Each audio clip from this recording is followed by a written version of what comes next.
आज हम एक ऐसी खोज पर निकल रहे हैं जो आस्था, इतिहास और हाँ, विज्ञान के धागों से बुनी हुई है। जी। हम बात कर रहे हैं श्री अष्टापद महातीर्थ की, जैन धर्म का एक महान तीर्थ स्थल। बिल्कुल, एक रहस्यमय तीर्थ। हमारे पास जो जानकारी है वो कई स्रोतों से है, जैसे प्राचीन जैन शास्त्र हैं। हाँ। न्यूयॉर्क में जो इसकी एक प्रतिकृति बनी है, उससे जुड़े कुछ दस्तावेज हैं। जी।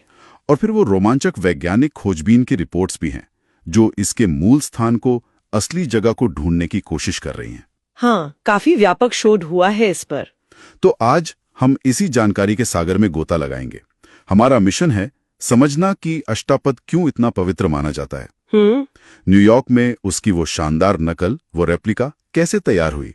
जी। और सबसे दिलचस्प, हिमालय की ऊंचाइयों में असली अष्टापद को खोजने के लिए क्या क्या जतन, क्या कोशिशें की जा रही हैं। कहते हैं इस जगह पर पहुंचना मुक्ति का द्वार खोल सकता है, ऐसी मान्यता है। हाँ, तो चलिए इस रहस्य की परतें खोलते हैं। जी बिल्कुल। सबसे पहले ये अष्टापद आखिर है क्या चीज, कहाँ से शुरू करें? देखिए, अष्टापद जैन धर्म के सबसे पूजनीय तीर्थों में से एक है, लेकिन आज वो अदृश्य माना जाता है। अदृश्य? हाँ, और इसका सबसे गहरा नाता है जैन धर्म के पहले तीर्थंकर भगवान ऋषभदेव से, जिन्हें आदिनाथ भी कहते हैं। अच्छा। शास्त्रों के अनुसार यही वो जगह है जहां भगवान ऋषभदेव ने 10,000 मुनियों के साथ निर्वाण प्राप्त किया था, मोक्ष। 10,000 मुनि? हाँ, ये आवश्यक नियुक्ति जैसे प्राचीन ग्रंथों में इसका जिक्र मिलता है। और सुना यही उनके पुत्र चक्रवर्ती सम्राट भरत ने एक मंदिर भी बनवाया था, वो भी बहुत खास था। बिल्कुल, सम्राट भरत ने यहाँ एक भव्य मंदिर बनवाया जिसे सिंह निषाद्या प्रसाद कहा गया। सिंह निषाद्या प्रसाद? और उत्तर पुराण जैसे ग्रंथ बताते हैं कि ये रत्नमय था, मतलब सोचिए पूरा रत्नों से जड़ा हुआ। रत्नों से? वाह।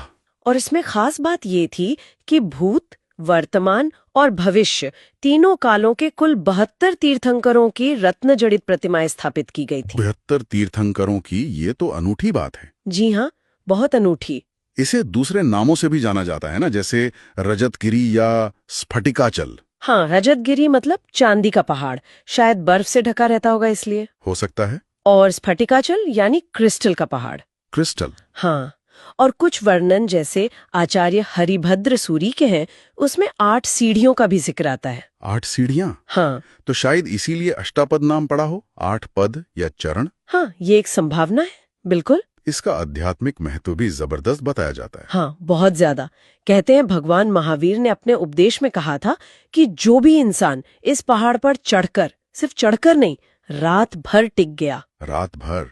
हाँ, रात भर वहां रुक सका तो उसे उसी जीवन में मोक्ष मिल जाएगा। उसी जीवन में? ये तो बहुत बहुत बड़ी बात हुई। जी, इसी वजह से इसका आकर्षण बहुत ज्यादा है। और कहते हैं उनके प्रमुख शिष्य गौतम स्वामी, वो तो यहाँ पहुंचे भी थे।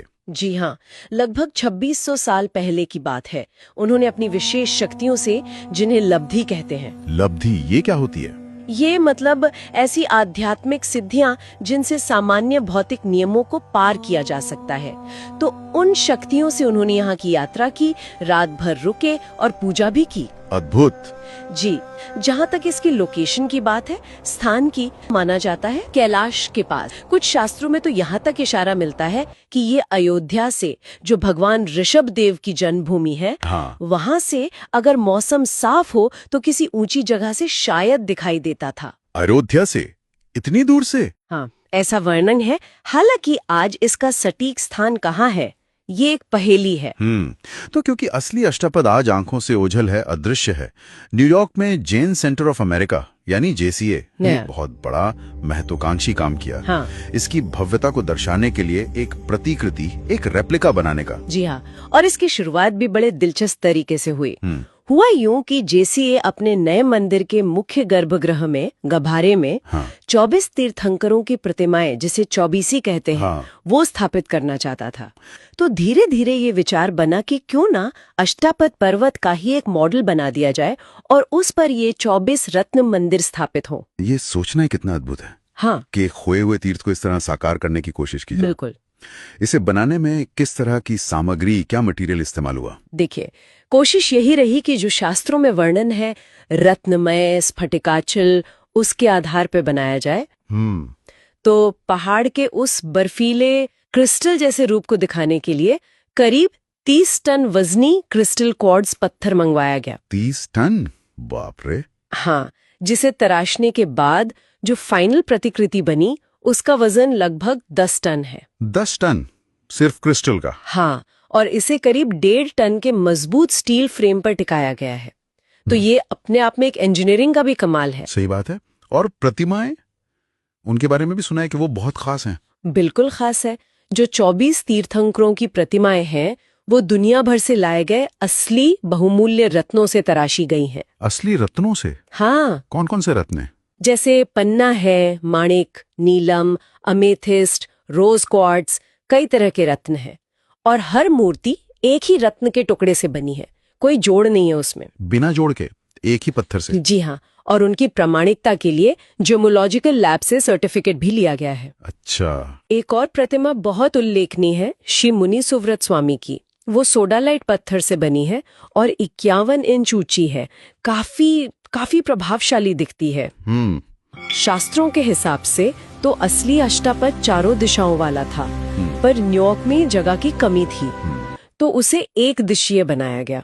वैसा ही जैसा जयपुर के एक पुराने मंदिर में बने अष्टापद पट मतलब चित्र में देखने को मिलता है। अच्छा, जयपुर वाले पट के आधार पर? हाँ, और प्रतिमाओं को स्थापित करने में एक खास श्लोक है, चत्तारी 8-10 दोए वंद्या जीनवरा चव्वीसम। उसका ध्यान रखा गया। ये क्या बताता है श्लोक? ये बताता है कि किस दिशा में कितनी प्रतिमाएं होनी चाहिए। मतलब सिर्फ दिखने में सुंदर नहीं, शास्त्रों के विधान का भी पालन करने की कोशिश की गई। समझ गया। अष्टापद से जुड़ी करीब 24 महत्वपूर्ण कथाओं को 3D नक्काशी के जरिए अलग अलग पैनलों में पर्वत के चारों ओर दिखाया गया है। अच्छा। गौतम स्वामी की यात्रा का चित्रण है। यहाँ तक कि रावण और मंदोदरी की भक्ति से जुड़ी कथाएं भी इसमें शामिल की गई हैं। रावण और मंदोदरी, उनका भी अष्टापद से संबंध है? जी, जैन परंपराओं में इसका उल्लेख आता है। बहुत खूब। इस प्रतिकृति को न्यूयॉर्क ले जाने से पहले भारत में भी दिखाया गया था क्या? जी हाँ, भारत के कई बड़े शहरों में मुंबई, सूरत, अहमदाबाद, कोलकाता, जयपुर और पवित्र तीर्थ पालिताना में भी इसकी प्रदर्शनी लगाई गई थी। अच्छा, लोगों की प्रतिक्रिया कैसी रही होगी? जबरदस्त।